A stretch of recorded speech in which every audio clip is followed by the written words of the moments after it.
செம்ம டேஸ்ட்டான மீன் பிரியாணி பண்ணுறதுக்கு 50 கிராம் அளவுக்கு வந்து இஞ்சி, 50 கிராம் அளவுக்கு வந்து பூண்டு, பட்டை, ஏலக்காய், கிராம்பு சேர்த்து அரைச்சிக்கணும்.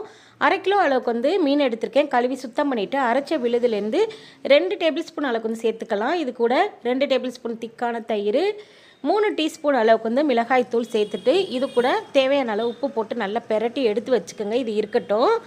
இதுக்கு இடையில அரிசியை வந்து ஊற வச்சுட்டு தாளிக்க ஆரம்பிச்சிடலாம். வெங்காயம், தக்காளி எல்லாத்தையும் கட் பண்ணி எடுத்து வச்சுக்கோங்க. 2 டேபிள் ஸ்பூன் அளவுக்கு வந்து நெய், 2 டேபிள் ஸ்பூன் அளவுக்கு வந்து எண்ணெய் சேர்த்துட்டு பட்டை, ஏலக்காய், கிராம்பை நல்லா பொரிய விட்டுட்டு இது கூட கட் பண்ணி வச்ச வெங்காயத்தை சேர்த்துக்கலாம். வெங்காயம் நல்லா வதங்கினதுக்கப்புறம் தக்காளி, பச்சை மிளகாய், புதினா, மல்லித்தலை எல்லாத்தையும் சேர்த்து நல்லா வதக்குங்க.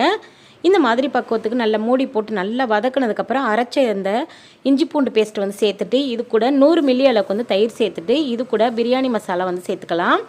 சேர்த்துட்டு எல்லாத்தையும் நல்லா வதக்குனதுக்கப்புறம் 1 கப் அளவுக்கு வந்து அரிசி எடுத்தீங்க அப்படின்னா 2 கப் அளவுக்கு வந்து தண்ணி சேர்த்துக்கணும். இதுக்கு இடையில தண்ணி சேர்த்து